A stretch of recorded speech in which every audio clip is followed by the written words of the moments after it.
Stock మార్కెట్లలో ఎక్కువగా ఐపీఓల్లో పెట్టుబడులు పెట్టాలని చూస్తుంటారు.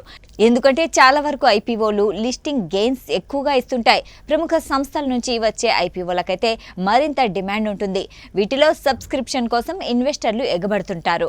ఇష్యూ చేసిన షేర్ల కంటే ఎన్నో రెట్ల మేర బిడ్స్ దాఖలవుతూ ఉంటాయి. అలాగే మంచి ప్రీమియంతో లిస్టింగ్ కూడా అవుతుంటాయి. 2026లో కూడా పలు ప్రముఖ కంపెనీలు ఐపీఓ కోసం లైన్లో ఉన్నాయి.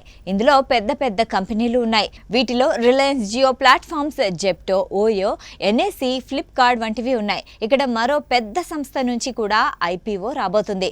అదే SBI subsidiary SBI mutual fund విభాగమైన ఎస్బీఐ ఫండ్స్ మేనేజ్మెంట్.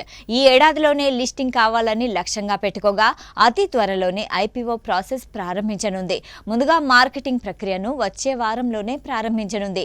ఐపీఓతో సుమారు $1.5 బిలియన్ మేరకు నిధుల్ని సమీకరించాలని లక్ష్యంగా పెట్టుకుంది. ఇది భారత కరెన్సీలో సుమారు 14,000 కోట్లకు పైనే ఉంటుంది. ప్రీ ఐపీఓ షేర్ ప్లేస్మెంట్ ద్వారానే సుమారు 3,000 కోట్లకు పైగా సమీకరించాలని లక్ష్యంగా పెట్టుకుంది. దీని గురించి ప్రస్తుతం మర్చెంట్ బ్యాంకర్లతో సంప్రదింపులు జరుపుతున్నట్లు తెలుస్తోంది. ఇక ఎస్బీఐ ఫండ్స్ వాల్యుయేషన్ దాదాపు 13 నుంచి 15 బిలియన్ డాలర్ల వరకు ఉంటుందని అంచనా వేస్తున్నారు.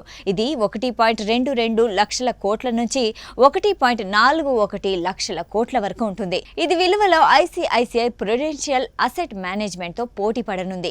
దీని మార్కెట్ విలువ $17.6 బిలియన్ ఉంది. భారత కరెన్సీలో చూస్తే ఇది 1.65 లక్షల కోట్ల వరకు ఉంటుంది.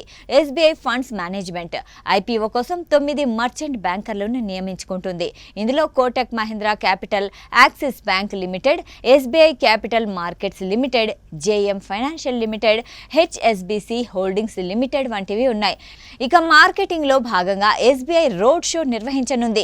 రోడ్ షో అంటే కంపెనీ రోడ్ మార్కెట్లో వచ్చేందుకు ముందు పెద్ద పెట్టుబడిదారుల్ని ఆకర్షించేందుకు నిర్వహించే మార్కెటింగ్ కార్యక్రమం. సులభంగా చెప్పాలంటే కంపెనీ తన షేర్లను అమ్ముకునేందుకు చేసే ప్రచారం అని చెప్పొచ్చు. ఇందులో భాగంగా ప్రెజెంటేషన్స్ ఇస్తారు.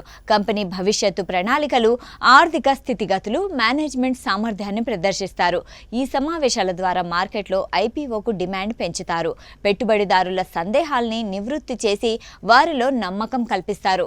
ఇంకా పెద్ద పెట్టుబడిదారుల నుంచి నిధుల్ని సమీకరిస్తారు. సాక్షి టీవీ ప్రసారాలను నిలిపివేయటం చట్టరీత్యా నేరం. సాక్షి టీవీ ప్రసారాల కోసం మీ స్థానిక కేబుల్ ఆపరేటర్ను వెంటనే సంప్రదించండి. డిటిహెచ్లో, ఇంటర్నెట్లో కూడా సాక్షి టీవీ ప్రసారాలను వీక్షించవచ్చు.